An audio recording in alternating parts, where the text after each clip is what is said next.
रामकृष्ण हरी संतांचे अभंग यामध्ये आपल्या सर्वांचं स्वागत आहे. विरहणी पर सदरामध्ये ज्ञानेश्वर महाराजांची एक विरहणी आपण परत सेवेमध्ये घेत आहोत.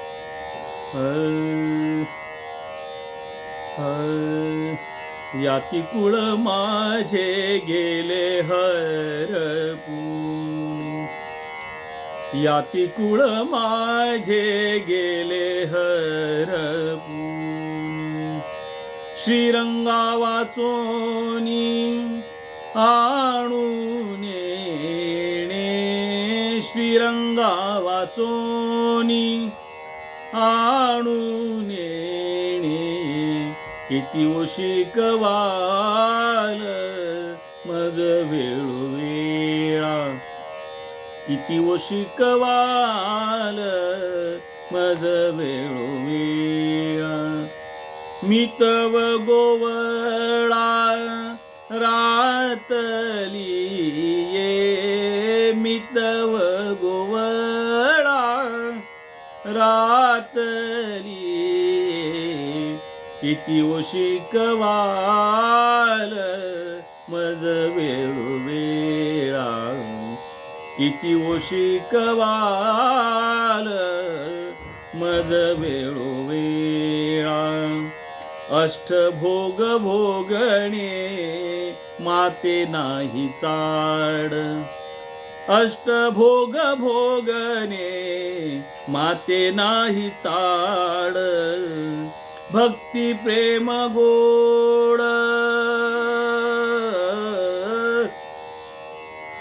भक्ती प्रेम गोड लेईले गे माये, भक्ती प्रेम गोड लेईले गे माये, किती शिकवाल मज वेळोवेळा, किती शिकवाल मज वेळोवेळा, बाप रखुमा देवीवरू जीवीचा जिव्हाळा, बाप रखुमा देवीवरू जीवीचा जिव्हाळा, काही केल्या वेगळा नव्हे गे माये, काही केल्या वेगळा नव्हे गे माये, किती शिकवाल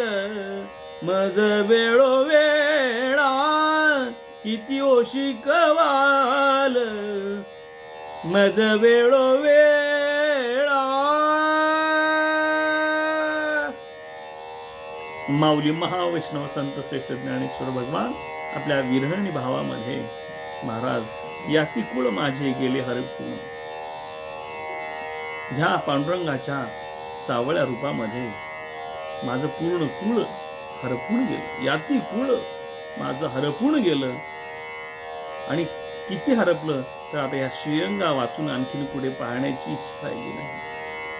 त्या शिवाय आता कुठेही बघण्याची इच्छा राहिली नाही. सर्व ठिकाणी देवता आपापल्या रूपाने प्रकाशित आहेत, पण या श्रीरंगा वाचून आता कुठेही जगावं असं वाटत नाही. माझं पूर्ण कुळ त्याच्यामध्ये काय झालं, हरपून गेलं.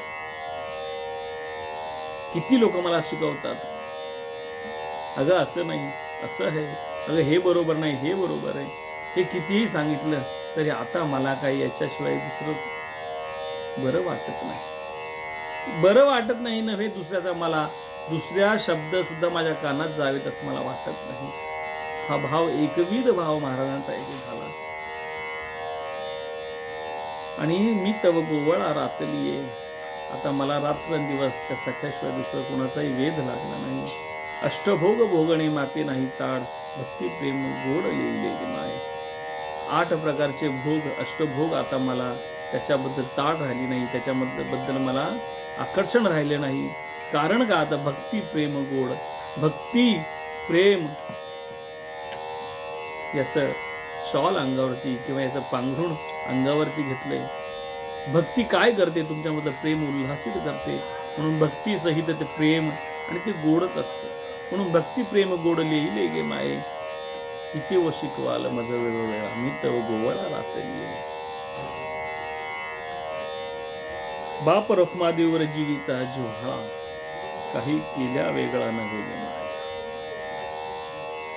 बाप रखमादेवर जीवीचा जिव्हाळा.